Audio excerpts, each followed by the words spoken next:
আর একটা কথা, জবাব দেওয়ার আমাদের সময় এসেছে। কি জবাব দেওয়ার সময়?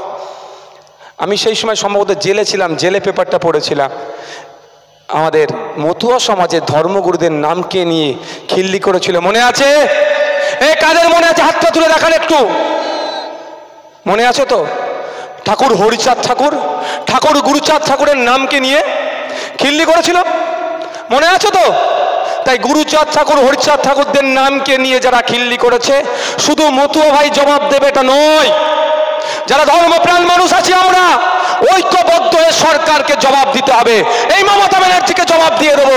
আগামী দিনে কোনো ধর্মগুরুর নাম নিলে যাতে সঠিকভাবে নেয় তার জবাবটা দেবো। এতদিন হয়ে গেল, এখনো পর্যন্ত তিনি বললেন না আমি মুখ স্লিপ করে বলেছি বা আমার ভুল হয়ে গিয়েছে। মানে কত অহংকার, ঔদ্ধত্য, বুঝতে পেরেছেন?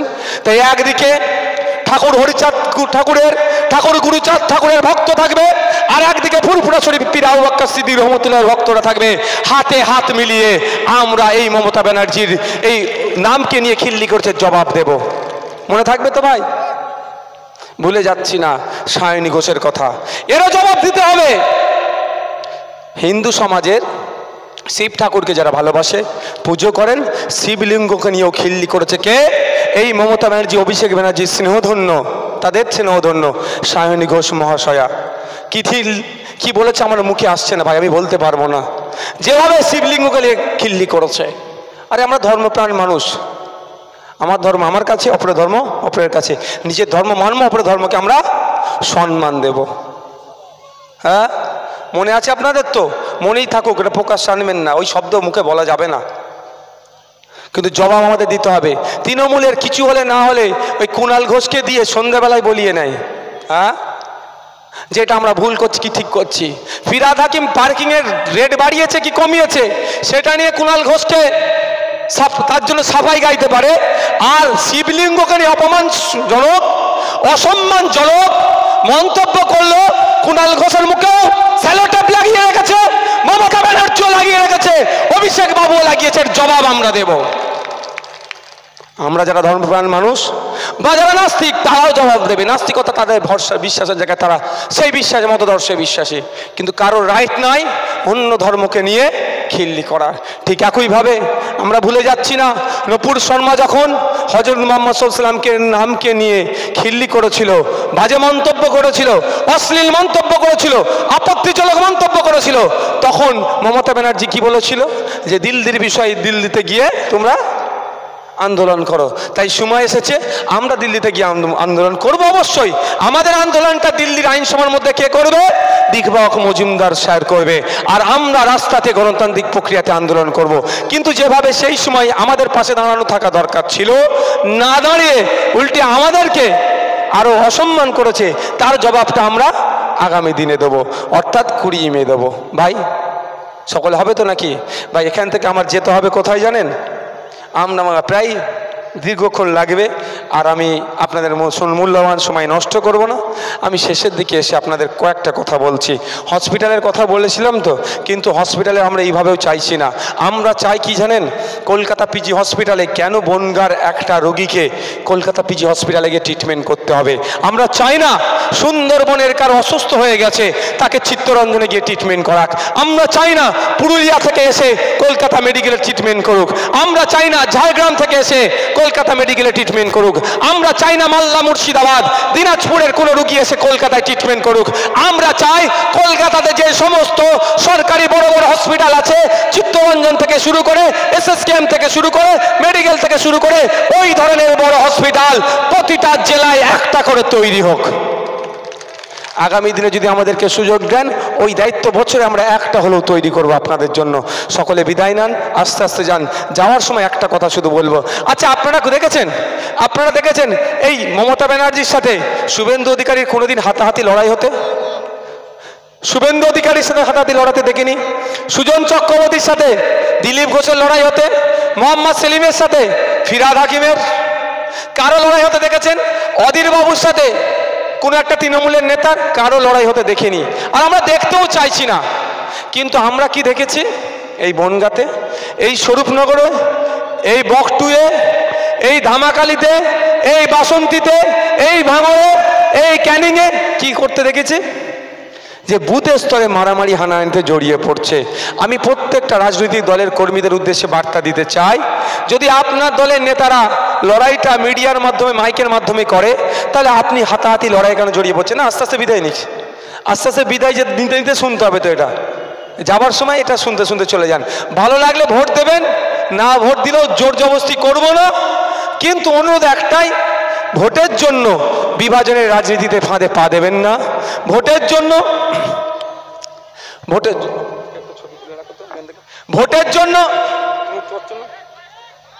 ভোটের জন্য প্রতিবেশীর সাথে হিংসায় জড়িয়ে পড়বেন না। ভোটের জন্য আপনার সাথে যার দীর্ঘদিনের সম্পর্ক সেটা নষ্ট করবেন না। ভোট আসবে যাবে, দিল্লিতে নেতা পাঠাবেন, নেতা ফ্লাইট চলে যাবে, নেতা রাজধানী চড়ে দিল্লি যাবে, আর আপনাকে বনগাঁ থানা, স্বরূপনগর থানা করতে হবে, আর বাড়ি ফিরতে হবে। এ কাজ আপনারা করবেন না। তবে পরিশেষে একটা কথা বলি, আমার বামপন্থী বন্ধুরা, আমার কংগ্রেসের বন্ধুরা অনেক মিসগাইড করতে পারে আপনাদেরকে। একটা কথা বলে রাখি ভাই, এটা হ্যাঁ, এর আগে তৃণমূলের কাছ থেকে নিয়েছিলাম, এখন বিজেপির কাছ থেকে নিচ্ছে, আগামী দিনে কার কাছ থেকে নেবো সেটা দেখার বিষয়।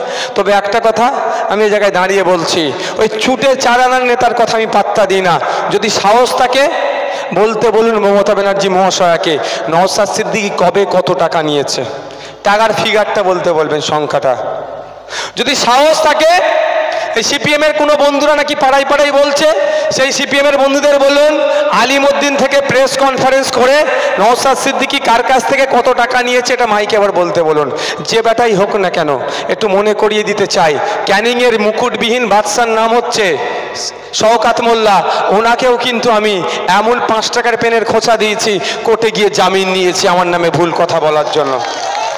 বুঝতে পেরেছেন? যদি মমতা ব্যানার্জি আমার নামে মিথ্যা কথা বলে, সংখ্যা ধরে বলার যদি ওনার সাহস থাকে বলতে বলুন, ওনাকেও দেখবেন আগামী দিনে কোর্টে আমি টেনে নিয়ে আসবো 5 টাকার পেনের মাধ্যমে।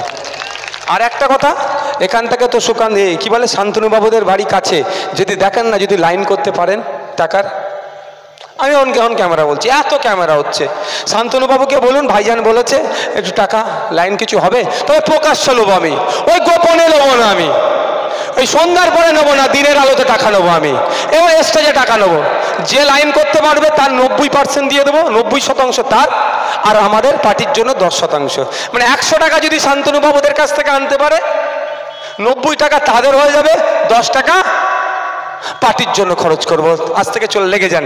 যেই তৃণমূলের বন্ধুরা বলবে, যেই সিপিএমের বন্ধুরা বলবে, কংগ্রেসের বন্ধুরা বলবে সবাই শান্তনুবাবুর কাছে যায়, ওরা দাদা ভাই, একটা বিদায়ী এমপি, একটা এমএলএ, ওদের সাথে ভালো হয়তো বিজেপির লাইন থাকতে পারে, কেন্দ্রীয় মিনিস্টার ছিল, লাইন কর ভাই, তুইও পাবি আমিও পাবো, অর্থাৎ আমরা পাবো 10%, তোরা পাবি 90%।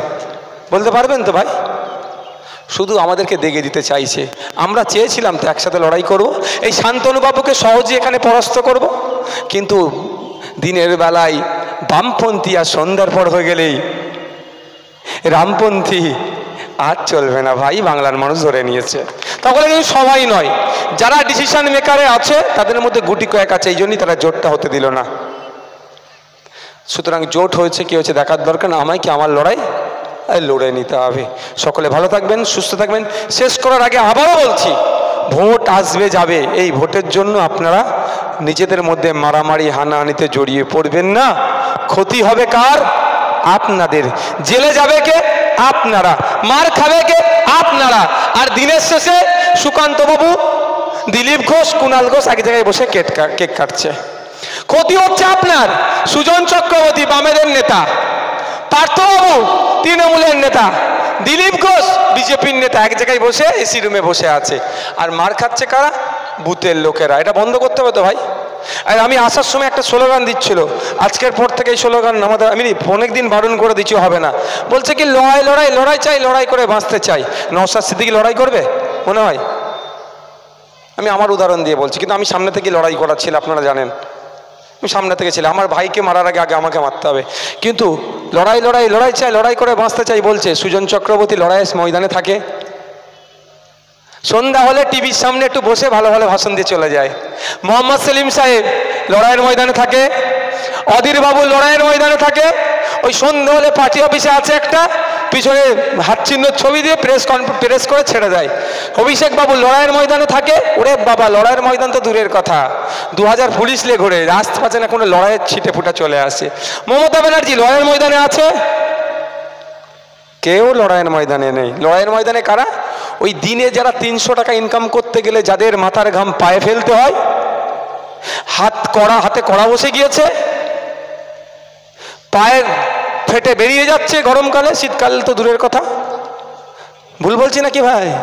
সকালে উঠছে ভ্যান চালাচ্ছে, 300 টাকা ইনকাম করতে যাদের অনেক কষ্ট হচ্ছে, তারা এই করছে, লড়াই করছে। মরছে কারা? তারা। মারছে কারা? তারা। জেল খাটছে কারা? তারা। কবরে কারা যাচ্ছে? তারাই যাচ্ছে। শ্মশানে তারাই যাচ্ছে। আর আমার মতো নেতারা এসি রুমে বসে বছরে একবার করে হলে কি এসে ওই ছবি দিয়ে অমুক অমর রহে বলে ছেড়ে দিচ্ছি। বাকি 364টা দিন ওর পরিবারের কি করে কাটছে সে দেখছে ভাই। তাই আমরা এই স্লোগানকে বন্ধ করছি। আমাদের মঞ্চ থেকে আজকে দিয়ে ফেলেছে, যারা দিয়েছেন তাদের উদ্দেশ্যে বলছি, মিডিয়ার মাধ্যমে আমার পার্টির ছেলেরাও দেখতে পাবে। এই লড়াই লড়াই লড়াই চাই, লড়াই করে বাঁচতে চাই, ওই স্লোগান দেওয়া যাবে না। ওই দিনকে আমি বলবো তোমরা দেবে, যেই দিনকে মোহাম্মদ সেলিম সাহেব, যেই দিনকে সুজন চক্রবর্তী, যেই দিনকে দিলীপ ঘোষ, যেই দিনকে কুণাল ঘোষ, যেই দিনকে অধীর বাবু, যেই দিনকে মমতা ব্যানার্জি, যেই দিন অভিষেক ব্যানার্জি লড়াই করতে নামবে, তারপরে আমরা ভাববো আমরা দেবো কি দেবো না। 75 বছর ধরে আমরা তো লড়াই করলাম, দলিত আদিবাসী পিছিয়ে বর্গের মানুষেরা নমশূদ্র মতুয়াদেরকে দিয়ে শুধু তো লড়াই লাগিয়ে নিয়ে তোমরা গদিটা দখল করে বসে আছো।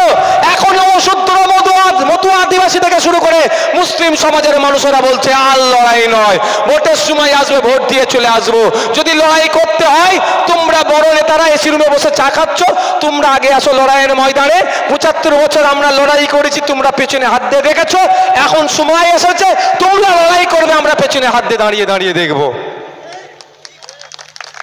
এই জন্যই ভাই নওশাদ সিদ্দিকী সাম্প্রদায়িক, নওশাদ সিদ্দিকী মুসলমানদের দল। আরে হিন্দু সমাজের পূর্বপুরুষেরা দেবদেবীর নামে, মন্দিরের নামে সম্পত্তি উৎসর্গ করে গিয়েছিল। যারা দেখভাল করে তাদেরকে সেবায়েত বলে। এই সম্পত্তি বিক্রি করা যায় না, হস্তান্তরযোগ্য নয়, এই সম্পত্তি হস্তান্তরযোগ্য নয়। এই মমতা ব্যানার্জির আমলে, এই মমতা ব্যানার্জির নিজের দপ্তর। আমার উপরে কেন রাগ জানেন মমতা ব্যানার্জি দলের লোকেদের? এই মমতা ব্যানার্জি দলের যেভাবে চুরি করছে আমি ধরিয়ে দিচ্ছি বলে। আর যদি বলতাম আমাকে মারলো আমি চুপ করে যাবো, নওশাদের মতো ভালো ছেলে পৃথিবীতে দুটো পাওয়া যাবে না, ও তুলনাটা দূরের কথা, জোড়াই মিলবে না, তখন বলতে রাই। মমতা ব্যানার্জির নিজের দল, নিজের দপ্তর, ভূমি ও ভূমি সংস্কার দপ্তর, সেই দপ্তরের চুরির মাধ্যমে আমার হিন্দু সমাজের পূর্বপুরুষেরা দেবদেবীর নামে যে সম্পত্তি উৎসর্গ করে গিয়েছিল, অর্থাৎ দেবত্ব সম্পত্তির বিক্রি হয়ে যাচ্ছে, ওর প্রতিবাদ করছি আমরা বলছি আমরা এখন ফিরাতে হবে। যদি না ফিরাই, আগামী দিনে যেই বিএলআরওর মাধ্যমে হয়েছে আর যে বেটা করেছে সেই বেটাদেরকে বিএলআরওকে জেলে রাখবো, ওই সম্পত্তিকে আবার মন্দিরের নামে ফিরিয়ে দেব। সেই জন্যই আমরা আবার ওই জন্য আমাদেরকে তখন কি করছে, ভয় পাচ্ছে এ মুসলমানদের দল। নওশাদ সিদ্দিকীর মাথায় টুপি মুখে দাঁড়িয়ে এই ওর কাছে যাচ্ছি না। আমি যখন যাচ্ছি আনিসের বাড়িতে, আনিসকে কেন হত্যা করা হলো তার হত্যার বিচার চাইছি। ওয়াকাফ প্রপার্টি মুসলিম সমাজের পূর্বপুরুষেরা ধর্মের জন্য, মাদ্রাসার জন্য, মসজিদের জন্য উৎসর্গ করে গিয়েছিল। এটা তো দীর্ঘদিন ধরে চুরি হচ্ছে, বিগত সরকারের আমলেও লুট হয়েছে, কংগ্রেসের পিরিয়ডে হচ্ছে, 34 বছর বামেদের পিরিয়ডে হচ্ছে, এবং কিন্তু তাকে ছাপিয়ে গেছে এই 13 বছরের তৃণমূল, সব লুট করে নিচ্ছে। ওটাও কিন্তু হস্তান্তরযোগ্য নয়। যখনই বলছে এই সম্পত্তি উদ্ধার করতে হবে, তখনই নওশাদ সিদ্দিকী বিজেপির কাছ থেকে টাকা খেয়েছে। যাবো কোথায় ভাই? আমার হিন্দু মায়ের বাপের অধিকারের কথা বললে মুসলমানদের দল, আমার মুসলিম ভাইয়ের অধিকারের কথা বললে বিজেপির দালাল। তবে একটা কথা, যে যাই বলুক আমার কোনো দেখার দরকার নাই। লড়াইটা মানুষের অধিকারের জন্য এসেছি, অধিকারের লড়াই এসেছি। 42 দিন জেল খাটিয়েছে, অধিকারের লড়াই লড়ে যাব। 42-এর জায়গায় 420 দিন জেল খাটালে আমি জেল খাটতে প্রস্তুত আছি, কিন্তু ওদের কাছে আমি মাথা নত করব না। আপনারা আমাদের সাথ দিলে লড়াইটা আর বেশি হবে। সকলে ভালো থাকবেন, সুস্থ থাকবেন, ধন্যবাদ। আমি আর একটা প্রোগ্রামে যাব, ভালো থাকবেন। আমাদের বাঁকড়া গোকুলপুর পঞ্চায়েতের আমাদের আইএসএফ এর মেম্বার ভাইজানকে মোমেন্টো ও উত্তরে পড়িয়ে বরণ করছে। আর পরিশেষে ধন্যবাদ জানাবো আবারও প্রশাসনের বন্ধুদেরকে, তাদের সহযোগিতায় আজকের প্রোগ্রাম সুষ্ঠুভাবে সম্পূর্ণ হলো। মিডিয়ার বন্ধুদেরকেও ধন্যবাদ জানাই। আপনারা আমাদের এই বার্তা সারা রাজ্যের, যেমন বনগাঁ লোকসভার মানুষের কাছে পৌঁছাবেন, সারা রাজ্যের মানুষের কাছে পৌঁছাবেন। আমাদের লক্ষ্য উদ্দেশ্য যেভাবে আমরা এগিয়ে যেতে চাইছে, এটা আপনাদের মাধ্যমে পৌঁছাচ্ছে। আপনাদের প্রত্যেককে আবারও ধন্যবাদ জানাচ্ছি, যারা অডিয়েন্স এসেছেন প্রত্যেককে ধন্যবাদ জানাচ্ছি। ভালো থাকবেন, সুস্থ থাকবেন। আইএসএফ জিন্দাবাদ, ছোট ভাইজান জিন্দাবাদ, আইএসএফ জিন্দাবাদ।